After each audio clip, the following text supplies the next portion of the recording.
You know that feeling when you watch a young player and think, this kid's going to be the next big thing? Well, sometimes life has other plans. In football, as in life, potential doesn't always equal success.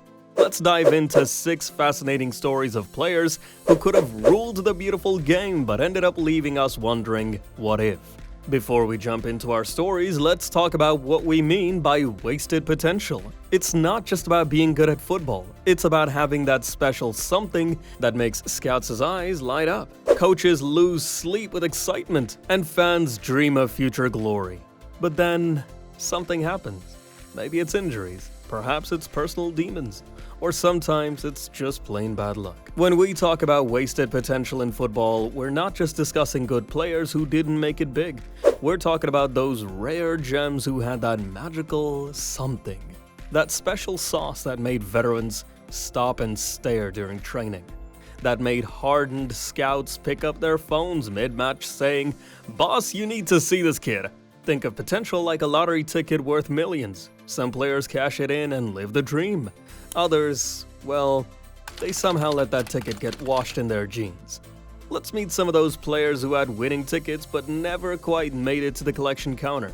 It's the early 2000s in Brazil. A young striker emerges with the power of a tank and the touch of a ballet dancer. His name? Adriano, with a left foot that could probably knock down a brick wall. He wasn't just good, he was otherworldly. He had the potential to become one of the best strikers in the history of football, said Jose Mourinho. And boy, wasn't he right. Between 2004 and 2005, Adriano was practically unstoppable at Inter Milan. He was scoring goals that defied physics and making defenders look like training cones. But then came 2004's cruel twist, his father's death. This hit Adriano harder than any defender ever could. The joy vanished from his game, and the bottles became his new companions. Depression crept in, and slowly, the Emperor's empire began to crumble. These days, Adriano lives a quiet life in Rio. He occasionally pops up in the news, but mostly for nostalgic "remember when" pieces. A reminder that even emperors are human. Remember when you were 14, probably worrying about homework and video games, right? Well, in 2004, Freddie Adu was signing professional contracts and being hailed as the next Pele. Talk about pressure!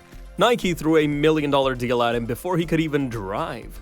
ESPN couldn't get enough of him. The American Pele, they trumpeted. Poor kid probably just wanted to play some soccer. But here's the thing about being labeled the next Pele. It's like being given a Ferrari before you've learned how to ride a bike. The pressure was astronomical. And the development, well, it just never happened. Fast forward through 15 clubs in 15 years. Yes, you heard that right. And Adu's career became more about airline miles than gold tallies. A cautionary tale about rushing talent? You bet. This one's fresh in our memories. A midfielder who could do it all. Tackle, score, assist, and had swagger for days. Dele Alli burst onto the scene at Tottenham like a firecracker. He could be better than Paul Gascoigne, said many English pundits. Between 2015 and 2018, he was living up to the hype. 2 PFA Young Player of the Year awards don't lie. But then something changed. The goals dried up, the confidence disappeared, and that swagger gone with the wind. It wasn't one big moment, but a slow, painful decline that nobody quite understands. It's like watching a Netflix series that started brilliantly but lost the plot halfway through. Currently trying to rebuild his career, but it's a far cry from the days when he was terrorizing Premier League defenses for fun. Speaking of entertainment, if football were Netflix, Balotelli would be a hit reality show. This guy didn't just make headlines, he created an entire media industry around himself. Remember the time he set off fireworks in his bathroom? Or when he struggled to put on a training bib? You couldn't make this stuff up. But beneath the circus act lay a talent so pure it makes you scratch your head as to why he didn't make it to the top. Mario has all the qualities to become one of the world's best players. Roberto Mancini insisted, and he meant it because we all saw the talent he possessed. And there were moments, oh, what moments. That assist to Agüero for Manchester City's title-winning goal, pure Hollywood stuff.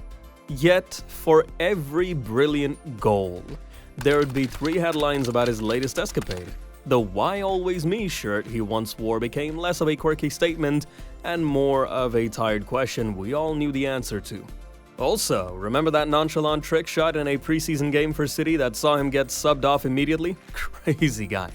These days, Super Mario bounces between clubs like a pinball, still showing flashes of brilliance but never quite finding home. It's like having a Ferrari that only starts when it feels like it. When Sir Alex Ferguson calls someone the best player I've ever seen at that age, you listen. When that player ends up playing in the Dutch second division a few years later, you cry. Ravel Morrison wasn't just good. He was the kind of good that made Paul Pogba look ordinary in Manchester United's youth team. Let that sink in for a moment. Rio Ferdinand tells stories of Morrison nutmegging Nemanja Vidic in training and living to tell the tale. But sometimes the hardest skills in football aren't the stepovers or the shots. It's staying focused when the world starts throwing temptations your way. Morrison's struggle with discipline became Manchester United's loss and football's great what-if. Today, he's football equivalent of a backpacker, playing for club seasons across the globe, carrying that bag of untapped talent wherever he goes. Picture a Romanian forward with the technical ability of a magician and the finishing of a sniper. That was Adrian Mutu when he arrived at Chelsea in 2003. He could be one of the world's best strikers, they said in Italy, where he'd shone for Parma. Chelsea's then record £15.8 million fee seemed like a bargain for such talent. But in 2004, Mutu failed a drug test for cocaine. Chelsea sacked him, sued him for breach of contract for a whopping £17 million, and his career never quite recovered. Talk about an expensive mistake. He's moved into management after retiring, trying to pass on his experience, both good and bad, to the next generation. Looking at these stories, patterns emerge like a detective's wall of evidence. Number 1. The mind game. Mental health isn't just a buzzword. Adriano's story shows how personal trauma can derail even the most promising careers. Football's still learning that players are humans first, athletes second. Number 2. Too much, too young. The Freddie Adu syndrome. When fame comes knocking before you finish puberty, trouble usually shows. Number 3. The pressure cooker. Modern football isn't just a sport, it's an entertainment industry. Some players, like Dele Alli, seem to crumble under its weight.